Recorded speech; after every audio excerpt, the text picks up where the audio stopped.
Hello,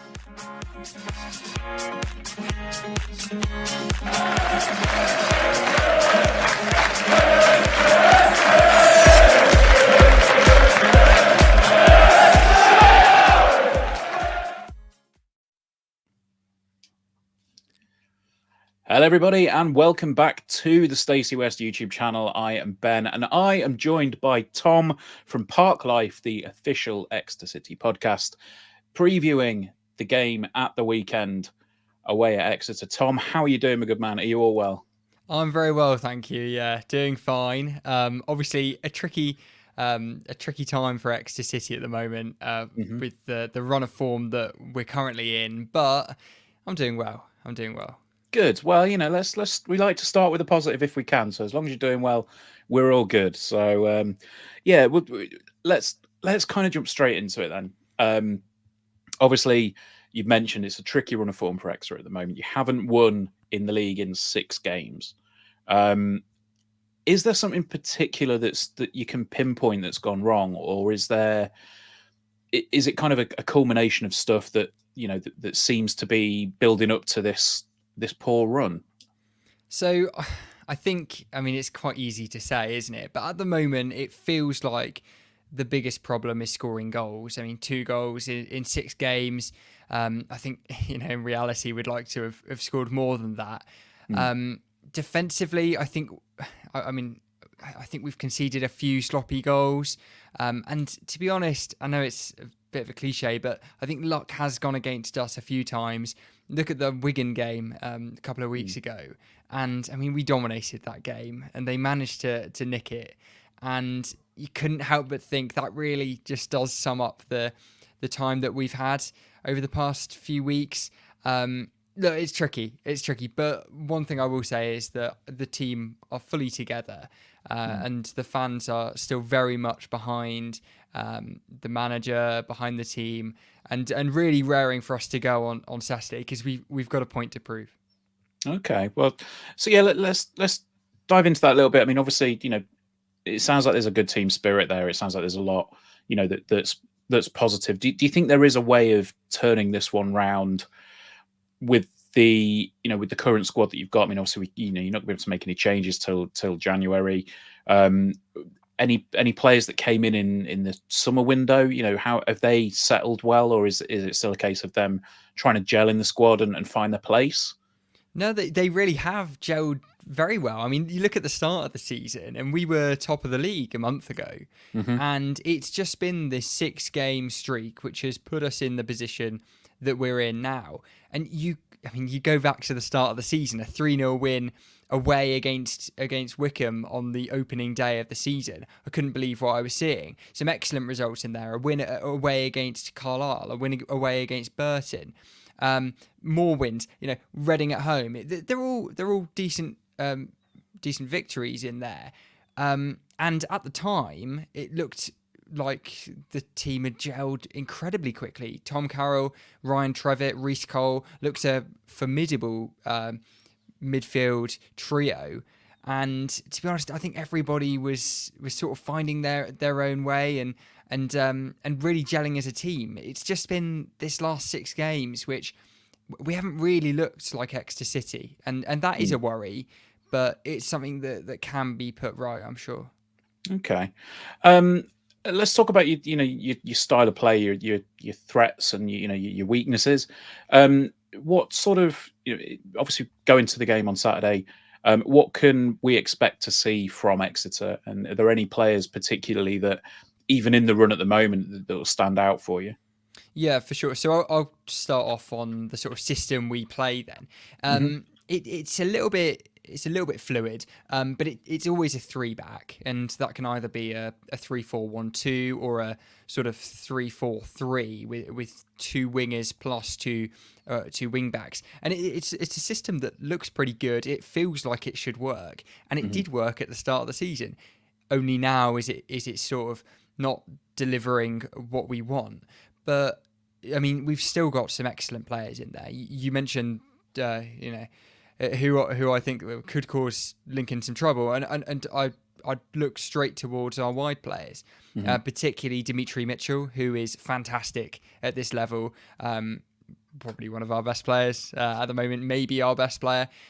And on the other wing, or the other fullback position, whatever you like to call it, Vincent Harper has looked amazing.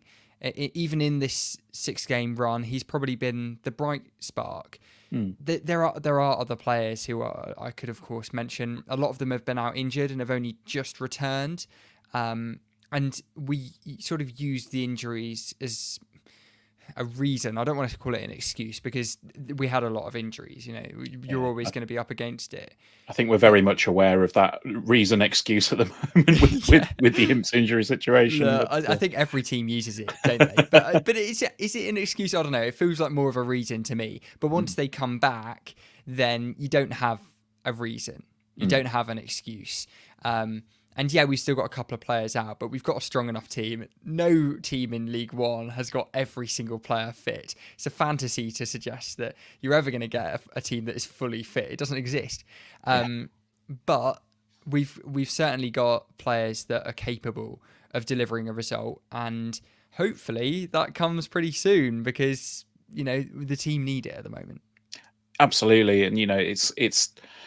You've got that danger of slipping down the table the more these kind of runs go on, and it's that kind of moment when you think, we kind of, as football fans, I think a lot of people would see it and say, don't necessarily want this run to keep going for a club such as yourselves, and we just hope it comes against Fleetwood rather than us, to be honest, for the run to end. But okay, so you mentioned there are a couple of the players in particular. Looking down the list, and you've said obviously scoring goals is a big problem at the moment. Is that more due to, would you say, like the departure of some players, or is it just the some of the players that have come in haven't found their feet with the goal scoring? Obviously, is the gentleman in the squad, or is it just a lack of creating opportunities? How is it looking from the stands? Is it, you said obviously there's a bit of bad luck with some of the results. Can you see the building blocks of what you're trying to do, and it's just that final step that's letting you down? So last season, scoring goals was easy for us. I mean, we had perhaps the best strike. Well, I would call it the best strike partnership. I might be a little bit biased there, but Jay Stansfield and Sam Nombe.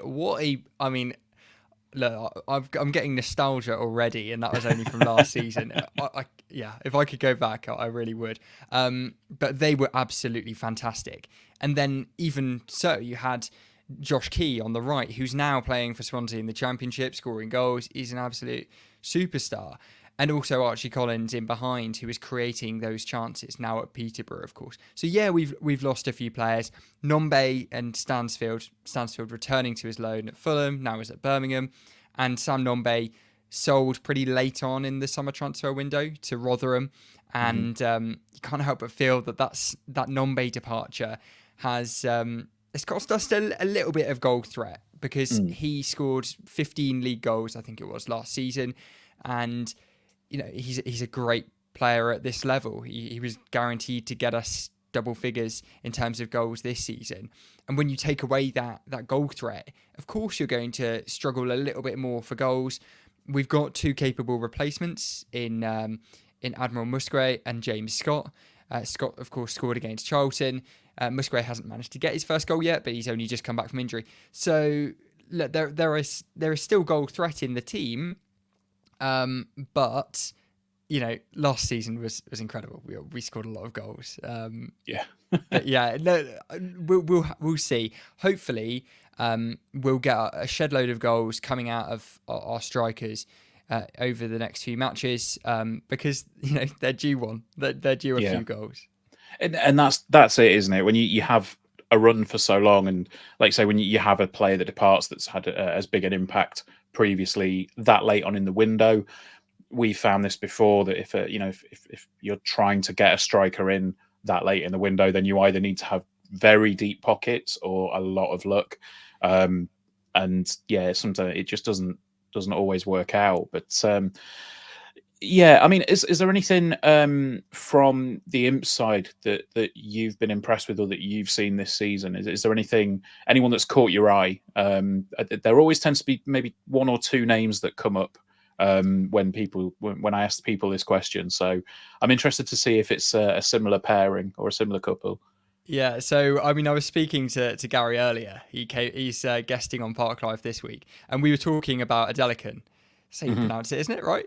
Yeah, Good. that's right. Yeah. Yeah, and look, I think his story is incredible. The way he sort of was brought into the side, didn't get the minutes that he wanted, sent out on loan to Gillingham, even struggled for game time there, has come back into the Lincoln side, and I was hearing that he wasn't even involved in the team photos at the start of the season. Yep. Yet now he's your top goal scorer.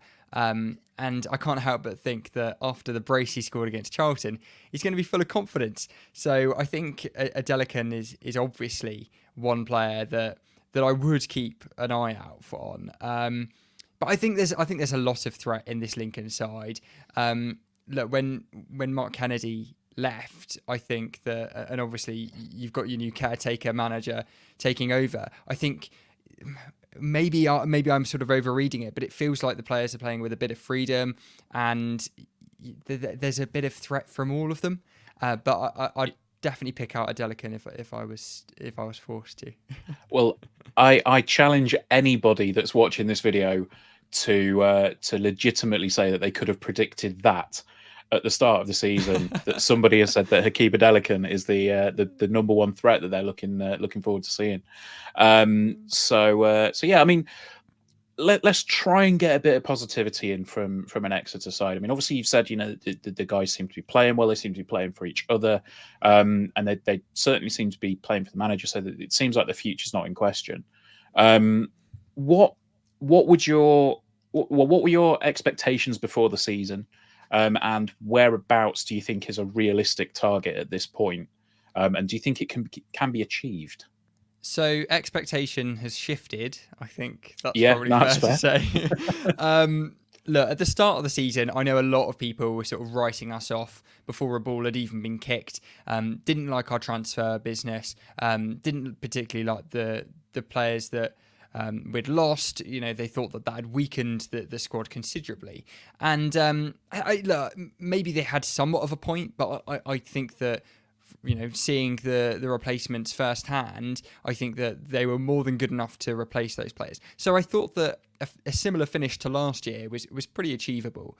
And, even the position we're in now wouldn't be a disaster if we were to finish exactly where we are now. I think 18th in League One. I think we'd like to still push a little bit higher than that. I think that there are those opportunities. And once we get out of this run of form, then hopefully more consistent results will start to come in. But I think, if a similar finish to last year would be ideal, just to consolidate our position in League One and build a sustainable future in this division, which is what the club is aiming for. Yeah, that's fair enough. I mean, it's like it seems like it might not be out and out survival mode just yet, but it's potentially, if you can get out of this form, then it seems like it will be hopefully a decent season to finish with. So cool. Well, I think one of the last things that I wanted to ask, I mean, obviously we will do a prediction shortly, but one thing to ask, I can see the smile on your face as I mentioned the word prediction. Yeah, one of the last things, fans travelling down St James Park at the weekend from Lincoln. Obviously, it's a very long trip. It's credit to everyone that's going, including producer Charlie, who's on the call, who I imagine is probably questioning his sanity at wanting to make those really long trips sometimes. But what would you recommend for away fans when they get to St James Park? Is there anything around the ground or anything particularly in the ground that people can do and enjoy? This is a great question. I mean, I love Exeter. I'm not living in Exeter anymore, which is annoying because it's a city that I absolutely adore.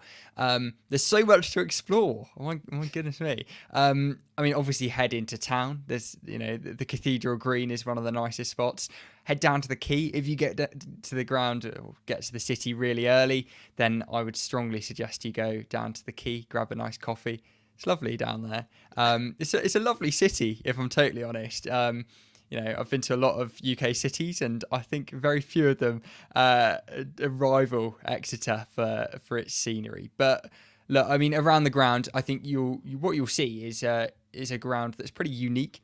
in the EFL. Of course, a lot of visiting supporters sort of critique us for not having a full stand where the Stano stand is, but of course that would be because there's a huge rail line which kind of cuts through the stadium. Yeah, it's a bit unique, isn't it? It's one of those, like, you see it on I haven't had the pleasure of visiting, unfortunately, but yeah, seeing it on the highlights a lot of the time, you think, oh, okay, it's that's great. different. To be honest, the view behind it is pretty good. You've got all of these nice houses leading up the hill. It's great.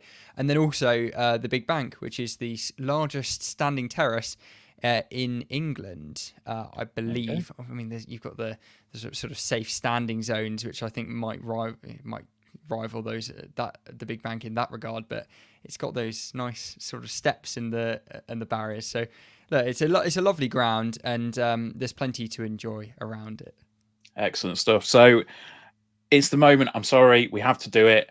Let's do a prediction for the weekend. Do you think this is the point at which Exeter can turn it around, or do you think it might be 3 wins from 3 for a caretaker manager in Tom Shaw? Look, I think that, having spoken to the players, obviously I've just come off a call with Pierce Sweeney. He sounds like, look, the squad are so eager to get this win, and at St James Park, you can't help but feel that the whole ground is going to be behind them and create a real hostile atmosphere for Lincoln. So look, I'm going to be positive, and I'm going to say that we're going to grab a 1-0 win, and hopefully that will end our run of form, which hasn't been great recently. But look, what a time it would be to end it. Absolutely. Well, I'm gonna give the complete opposite, unfortunately, but it's to be expected, isn't it? I think I think we can probably build on what's happened at at Centre Bank on Tuesday night. I think it was a genuinely impressive performance, and I think provided we can continue this run, it sounds like Ted Bishop might be fit as well for Saturday. So when we put the lineup out on Saturday afternoon, it's going to be one of those moments where you look at it, and Tuesday night we tried to piece together where the squad would be, because normally they put it out in formation order, but on Tuesday night they just put it out in numerical order and was like, yeah, you guys figure it out, it's fine. I honestly think that what happened was, like, Tom Shaw just dove into the big box of magnets and just threw them at the board and said, yeah, just play wherever you want, lads, it'll be fine. But yeah, I think we can probably continue the run. I think if Lasse Sorensen shows the form that he showed on Saturday, I think we can probably come away with a 2-0 lead, a 2-0 victory. But I just think there's always that threat, isn't there, that you guys are keen to end this run. So great. Well, that's going to do us for the preview. Thank you ever so much, Tom, for joining me. I really do appreciate it. We'll give you the floor for 10, 20 seconds or so if you want to plug yourself or plug anything else that you've got going on. Yeah, thank you so much. God, yeah. Well, definitely check out Parklife this week, because your colleague Gary came on and was quite complimentary, it must be said, to City despite the recent run of form. He was great, and you can listen to him previewing the game as well over on Parklife, and listen to what all of our guests have to say, including Pierce Sweeney, who's our guest on this week's episode. So be sure to give that a listen.